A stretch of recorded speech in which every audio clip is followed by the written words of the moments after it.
고혈압은 평생 약을 먹고 살아야 하는 병이 아니라 언제든 고칠 수 있는 병이다. 병원이 고쳐주는 게 아니라 내가 고쳐야 한다.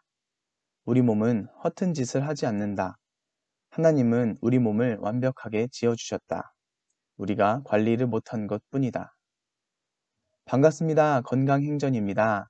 오늘은 여러분들과 함께 고혈압에 대해서 이야기를 나눠볼까 합니다. 오늘 영상으로 인해 여러분들이 고혈압으로 인한 오해와 진실을 볼 수 있는 눈이 생기시길 진심으로 바라겠습니다. 혈압이란 일상생활에서 가장 쉽게 측정해 볼 수 있는 건강지표 중 하나입니다. 제가 어렸을 때 집에 혈압을 재는 기계가 있어서 하루에도 몇 번씩 재보고 숨을 참고도 재보고 일부러 운동을 하고도 재보고 하는 저에게는 놀이거리였는데요. 지금도 병원에 가면 가장 기본적으로 하는 것이 바로 이 혈압을 재는 것입니다. 요즘엔 실시간으로 스마트워치에서 혈압을 측정해주는 시대가 되었습니다. 혈압이란 다르게 말해서 혈액순환이라고도 표현할 수 있습니다. 혈액순환의 목적은 크게 두 가지로 영양분과 산소를 세포에 공급하는 일과 노폐물을 걸러주는 일, 두 가지입니다. 혈액순환이 원활해야 곧 질병도 안 생기고 건강한 하루하루를 살아갈 수 있는 것이죠. 심장은 혈액이 모든 세포에 도달할 수 있도록 힘차게 일을 해주는 역할을 하는 것입니다. 격한 운동을 할 때는 더 많은 산소와 영양분이 필요하기 때문에 혈압이 올라가서 빠르게 영양분을 공급하고 근육에서 나오는 젖산과 같은 노폐물들을 빠르게 콩팥이나 간, 폐 등으로 옮겨 우리 몸에서 분리 배출하도록 돕습니다. 또 잠자리에 들 때는 혈압이 자연스레 내려가서 편안한 숙면을 할 수 있도록 도와줍니다. 이렇게 일상생활에서 혈압이라고 하는 것은 오르락 내리락 하는 것입니다. 하지만 문제는 혈압이 만성적으로 높다는 데 있습니다. 우리가 혈압이 올라가는 이유를 크게 5가지로 들 수 있을 것 같습니다. 첫 번째로는 바로 우리의 식습관 때문입니다. 어떤 음식을 먹느냐에 따라서 우리의 혈압이 올라갈 수 있다는 말인데요. 혈당을 올리는 음식이 바로 그것입니다. 혈당이 올라가면 피가 끈적끈적해진다는 걸 의미하는데 그렇게 되면 혈액순환이 원활하게 되지 않겠죠. 그럼 우리 몸은 자연스럽게 혈압을 올리게 됩니다. 그래서 당뇨병을 앓고 계신 분들 대부분이 고혈압도 함께 오는 것입니다. 두 번째로는 비만입니다. 우리 몸은 우리 몸 전체가 혈관으로 되어 있다고 해도 과언이 아닌데요. 우리 몸 속에 있는 혈관을 한 줄로 이으면 약 12만 킬로미터로 지구를 3바퀴나 감을 수 있는 정도의 엄청난 길이라고 합니다. 이 엄청난 길이의 혈관을 약 1분마다 한 바퀴씩 돌게 되어 있습니다. 그러니 혈액은 졸졸졸 흐르는 게 아니라 콸콸콸 흘러간다고 봐야 하죠. 그런데 거기에 살이 찌게 되면 면적상으로 더 많은 부위에 혈액을 공급해야 하니 혈압이 올라가는 것은 당연한 결과일 것입니다. 세 번째로는 노화입니다. 혹은 운동 부족이라고 할 수 있을 것 같아요. 우리 혈관은 그냥 빨대 같은 관이 아니고 혈관에도 근육이 존재해서 심장을 도와 혈액순환하는 데 일조합니다. 그런데 이 혈관에 있는 근육도 근육인지라 나이가 들면 자연스럽게 줄어드는 게 맞겠죠. 그래서 나이가 들면 들수록 혈압이 올라가는 건 어떻게 보면 자연스러운 일일 수 있습니다. 혈관이 함께 하던 일을 심장이 혼자서 하다 보니 자연스럽게 혈압을 올리는 거죠. 영양분과 산소가 뇌로 올라가려면 중력의 힘을 거슬러 올라가야 하기 때문에 심장이 그만큼 힘을 주는 것입니다. 나이가 들수록 심장이 더욱 강해져 피를 세게 내뿜는 건 아닐 테니까요. 실제로 90세 할머니가 저혈압 증상으로 어지러워 쓰러지셨는데 혈압을 재보니 140에 100으로 고혈압에 속하는 혈압이었다고 합니다. 하지만 이 할머니의 경우 수축 혈압이 160 정도는 돼야 정상적인 혈액순환이 가능했던 것입니다. 그러니 모든 사람에게 다 똑같이 120, 80 혈압에 맞추려는 지표와 시도가 어딜 봐서 과학적인 건가요? 노인들의 혈압을 억지로 낮춰놓은 결과 뇌에 산소와 영양소 공급이 부족해서 치매만 늘어났다고 생각합니다. 네 번째는 음주와 흡연입니다. 이는 자세히 말 안 해도 아는 내용이니 넘어가도록 하겠습니다. 다섯 번째로는 스트레스입니다. 스트레스는 만병의 근원입니다. 고혈압에도 빠지면 섭섭하겠죠.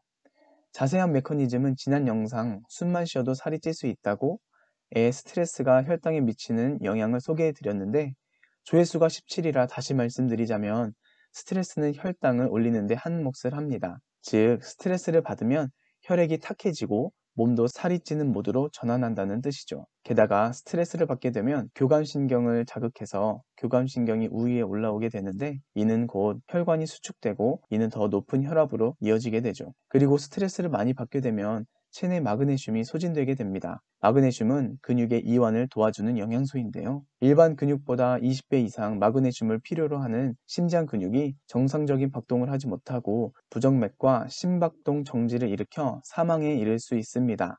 그러니 기승전 스트레스는 꼭 기억하시기 바랍니다. 그렇다면 중요한 혈압을 낮추는 방법에 대해서 알아보도록 하겠습니다. 첫 번째는 정말 중요하다고 생각하는데요.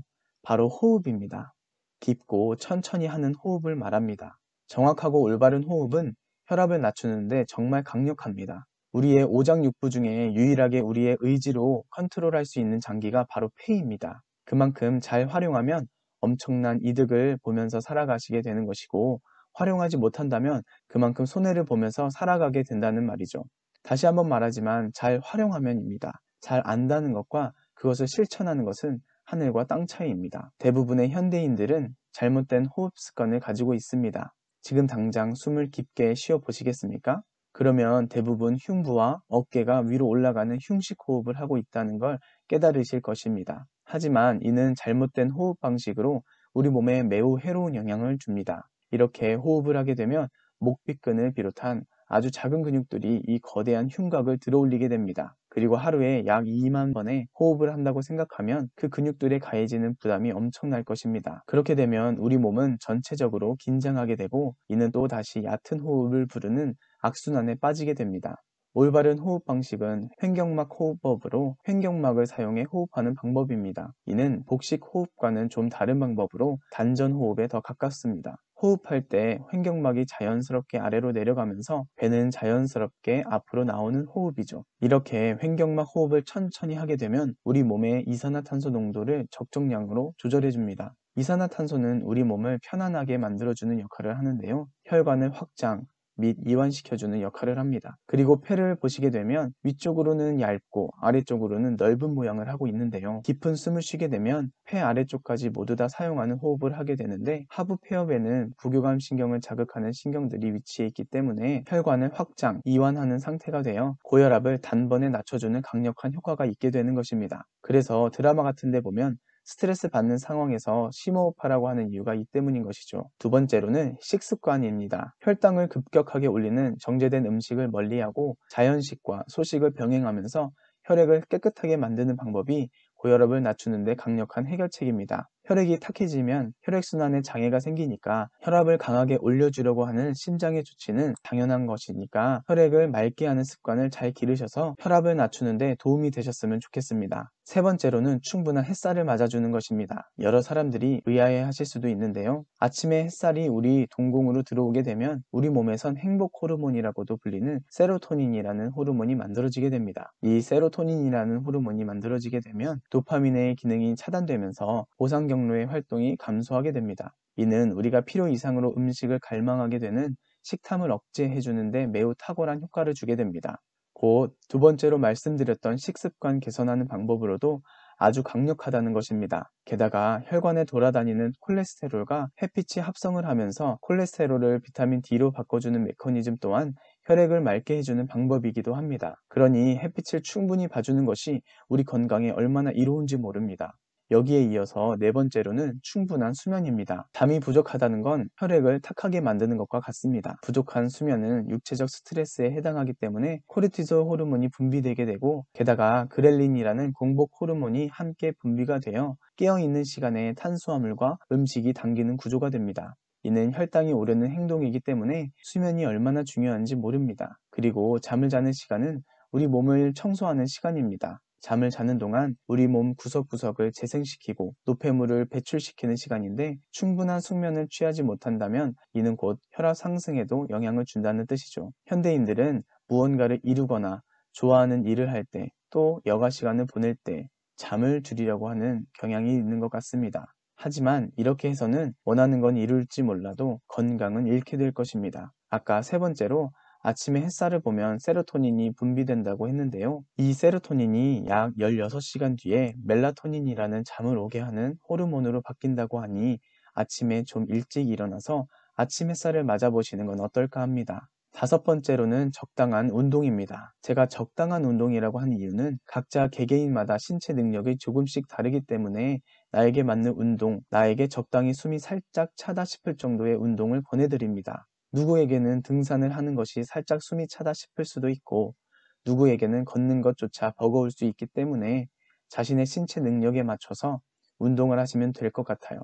저는 그 중에서도 종아리 근육이 단련될 수 있는 운동을 추천드립니다. 그 이유는 종아리 근육을 제2의 심장이라고도 합니다. 피가 발 아래까지 내려간 다음 위로 다시 올려주는 역할을 종아리 근육이 도와주기 때문인데요. 밖에 나가 운동하기 어려운 환경이시라면 지금 당장 종아리를 위아래로 힘을 주는 운동을 해보는 것은 어떨까요?